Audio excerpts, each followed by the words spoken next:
ABC Actu. ABC Actu, c'est l'essentiel de l'information.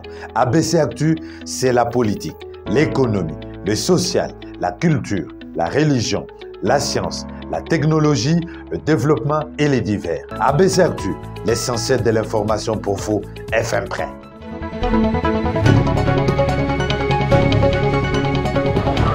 Nouvelle session d'information avec ABC Actu au sommaire. Réunion de sécurité à la primature élargie à d'autres ministères dont la justice et l'affaires sociales. Il était question pour le Premier ministre et ses hôtes de mettre à la disposition des députés membres de la commission défense et sécurité une série d'informations importantes. C'est un élément à suivre dans ce journal. La page Mouzito et Nouvel Élan au sein de la Mouka est définitivement tournée. Un message de l'ECD de Martin Fayoulou rendu public à travers un communiqué à suivre dans ce journal.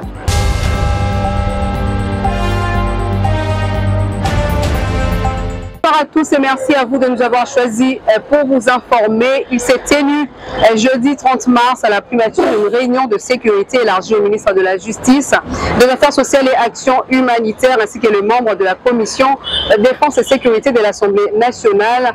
Un seul point était inscrit à l'ordre du jour, une série d'informations à mettre à la disposition des députés nationaux aux membres de la dite commission. Regardez.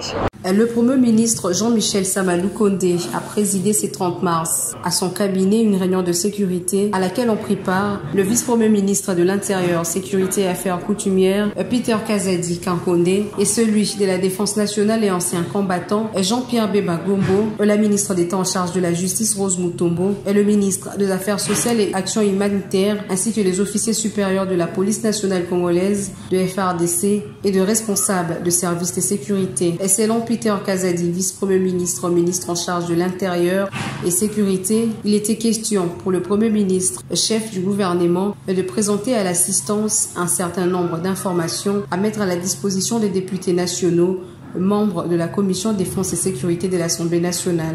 Aujourd'hui, c'était ma première participation.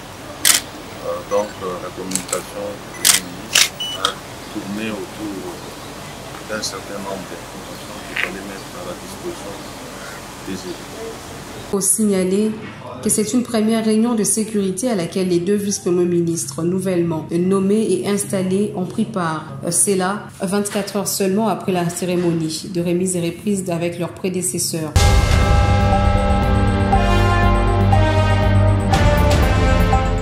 Dans la même journée, ouvrant officiellement le travaux de la réunion de ministres de l'Emploi et du Travail de pays membres de la SADC, Sama Lukonde a rappelé que la RDC place en priorité la promotion du travail décent et la couverture santé universelle. Regardez. Ouverture, c'est jeudi 30 mars 2023 de la réunion de ministres de l'Emploi et du Travail de pays de la SADC. Le chef du gouvernement, Jean-Michel Sama Lukonde, qui a ouvert ses assises, a mentionné que dans le cadre de l'amélioration du social de population, conformément à la vision du chef de l'État Félix-Antoine Tshisekedi, le gouvernement de la République a placé la promotion du travail décent et la couverture santé universelle parmi ses objectifs prioritaires. Dès son investiture, le gouvernement qu'il a l'honneur de diriger a procédé à la signature du mémorandum d'entente concernant le programme Pays Travail Décent 2021-2024 et à la validation du plan stratégique national sur la couverture santé universelle. La réforme de l'inspection générale du travail, la mise en place d'une politique nationale de la migration conformément aux résolutions du dialogue national tripartite sur la migration tenue à Kinshasa le 13 juillet 2022. Par ailleurs, le gouvernement s'est engagé à encourager toutes les initiatives positives visant notamment à éradiquer le travail forcé, à mettre fin à l'esclavage moderne et à la traite des êtres humains, ainsi qu'au travail des enfants à l'horizon 2025. Sama Lukonde a rassuré tous les États membres de la SADC que le gouvernement de la RDC ne ménagera aucun effort pour s'inscrire complètement sur l'ensemble de priorités qui seront retenues à l'issue des travaux. Il a également fait savoir qu'au regard de sa volonté de renforcer l'intégration et le développement économique de la région, son gouvernement demeure très attentif aux propositions du secteur de l'emploi, du travail et de la prévoyance sociale afin que les réformes soient réalisées en priorité. Il s'agissait effectivement de lancer le conseil de ministres de la SADC, ministre de l'Emploi et du Travail, donc de notre secteur, dont nous présidons les travaux. Et il s'agira d'examiner quelques matières qui ont été citées au courant de la réunion, notamment les protocoles d'accord de la SADC sur les migrations, sur le travail décent et autant d'autres matières. Donc il y a 6 matières sur lesquelles les ministres de la SADC ainsi que les hauts fonctionnaires de la SADC du secteur de l'emploi, travail et prévoyance sociale vont devoir débattre pour trouver un accord sur la manière de fonctionner, de faire avancer les secteurs de l'emploi dans la région.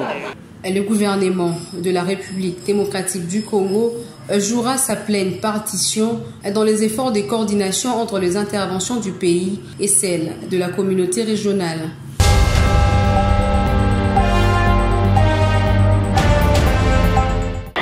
Je l'ai annoncé au sommaire, désormais la page Adolphe Mouzito et celle de son parti Nouvel Élan est tournée au sein de la Mouka. Ils font partie de l'histoire de notre combat pour la vérité des urnes. C'est en ces termes que le parti de Martin Fayoulou a réagi après qu'ils aient appris l'existence d'une prétendue commission électorale et des luttes contre la fraude électorale. Une structure qui, d'après le ténor de l'ECD, est une création d'Adolphe Mouzito, alors que ce dernier s'était déjà auto-exclu de la coalition depuis le 22 décembre 2022. Peut-on lire dans ces communiqués signés par la Mouka de Martin Fayoulou.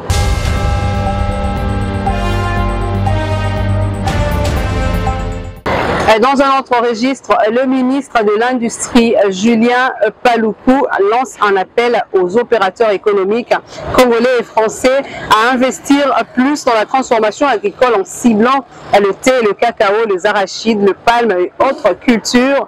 Ceci pour contribuer à la réduction des importations de produits agricoles qui coûtent cher à la RDC.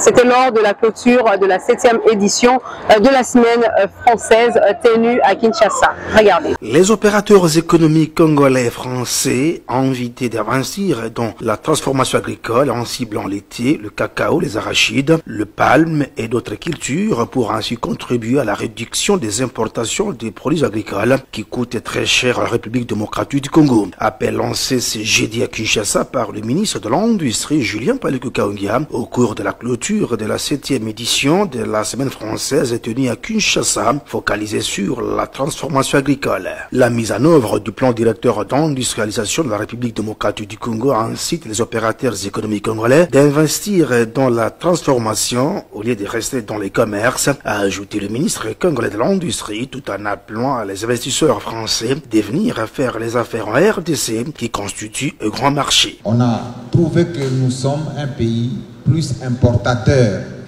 de produits pour lesquels nous avons la capacité d'avoir la transformation ici localement.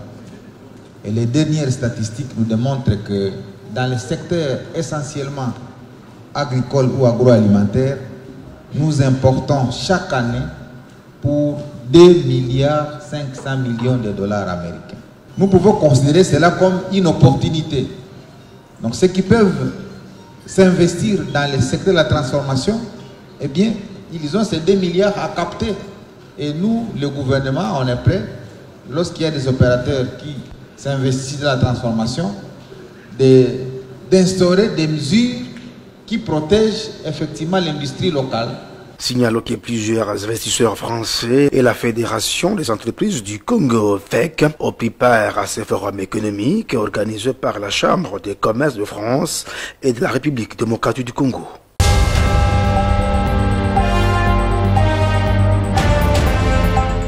Quittons à présent Kinshasa pour parler de l'ouverture de la session ordinaire de mars 2023 à l'Assemblée provinciale du Congo central, la première mission d'itinérance du chef de l'exécutif provincial à laquelle les députés provinciaux ont été associés, a occupé une place prépondérante dans les discours du président Jean-Claude Mvouemba. On l'écoute.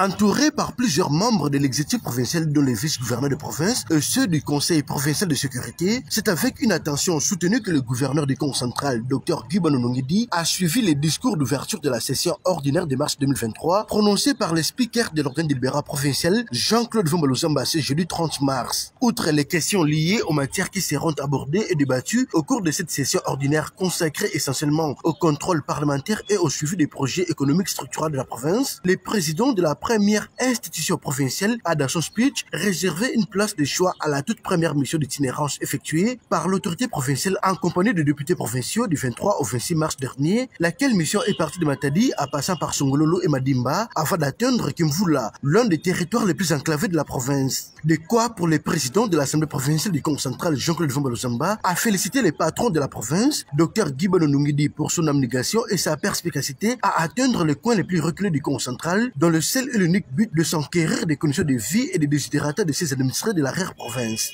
La première itinérance du chef de l'exécutif provincial du Congo central, à laquelle les députés provinciaux ont été associés, a eu lieu du 23 au 26 février 2023. Je félicite très sincèrement son Excellence, Monsieur le gouverneur, qui a visité les territoires de Songololo, Kimvula et Madimba.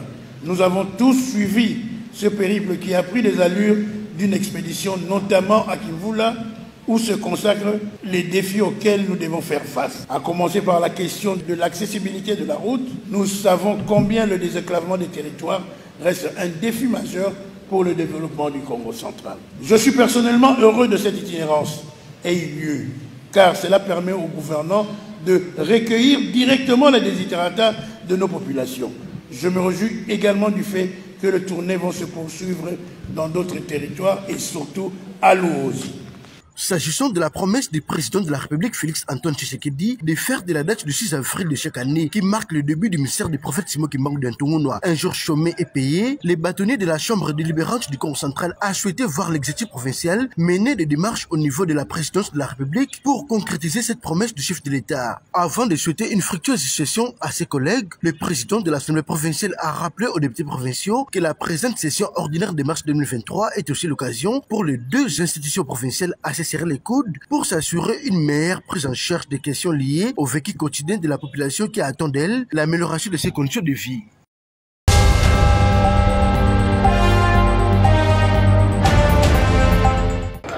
Remise et reprise à ce vendredi au ministère de Sport et Loisirs. François Kaboulo, Mwana Kaboulo, prend officiellement les commandes à l'issue d'une brève cérémonie de prise de pouvoir dans les installations de ce ministère. Il succède à Serge Condé, grand absent du rendez-vous. Regardez. Une semaine après sa nomination comme ministre des Sports et Loisirs, le célèbre journaliste sportif François-Claude Kaboulo Mwana Kaboulo a officiellement pris possession de son bureau ce vendredi 31 mars 2023 au terme d'une brève cérémonie de remise et reprise où le ministre sortant était absent.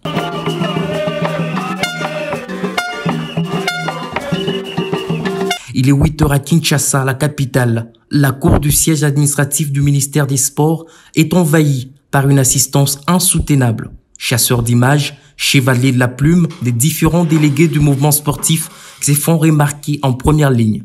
Quelque temps, les sirènes retentissent. Le cortège débarque à son bord, le nouveau patron du sport congolais. Tout souriant et très détendu comme dans ses habitudes, Kaboulo Mwana Kaboulo découvre à son nouveau bureau au parfum d'excellence avant un bref échange avec les membres du cabinet sortant, conduit par Louis Ntoli, le directeur du cabinet, en présence de Dolly Ilunga, secrétaire général au sport. Puis viendra le moment où le numéro 1 du sport congolais va saluer les délégués du mouvement sportif, entre autres les membres du comité olympique, de la Fédération congolaise de football association et autres. Ça y est, François-Claude Kaboulo Mwana Kaboulo est officiellement en fonction et peut tranquillement prendre la direction de la cité de l'OUA où il fera ses premiers pas à la traditionnelle réunion du Conseil des ministres.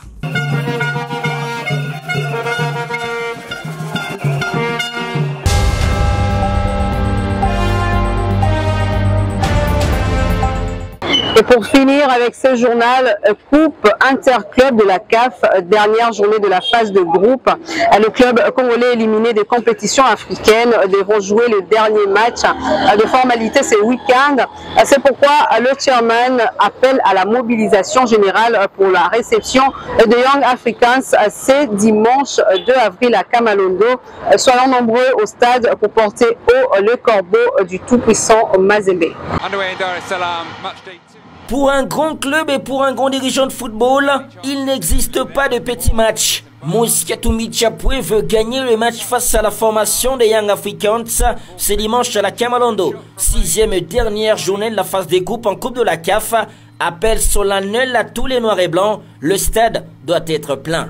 Et je demanderai aussi à tous les supporters le match que nous jouons le 2 contre Yanga de venir supporter leur équipe. Ce match-là, nous allons le gagner ici chez nous.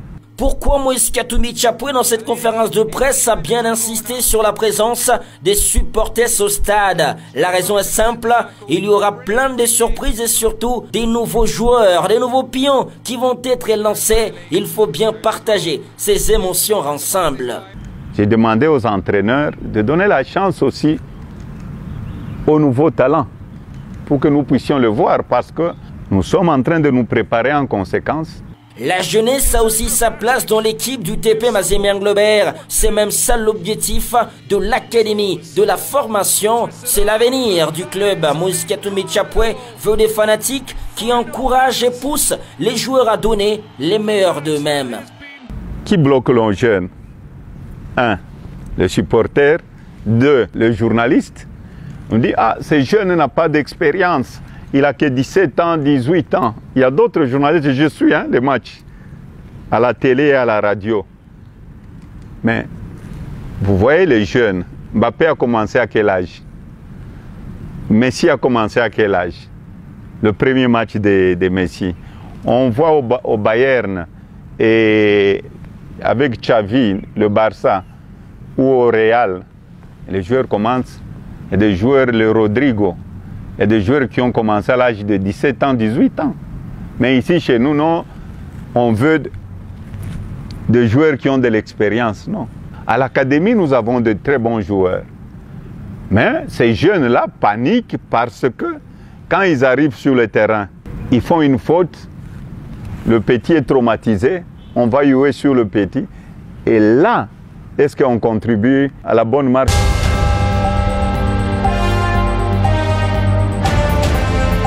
C'est dans cette note sportive qu'on met un terme avec cette page informative. Prenons le rappel de titre. La réunion de sécurité à la primature élargie à d'autres ministères dont la justice et affaires sociales. Il était question pour le Premier ministre et ses hôtes de mettre à la disposition de députés membres de la commission défense et sécurité une série d'informations importantes. Vous l'avez suivi dans ce journal. La page Mouzito et Nouvel Élan au sein de la Mouka est définitivement tournée. Un message de l'ECD de Martin Fayoulou rendu public à travers un communiqué que vous avez suivi dans ce journal. Merci à tous de nous avoir suivis. Bon début de mois d'avril à tous.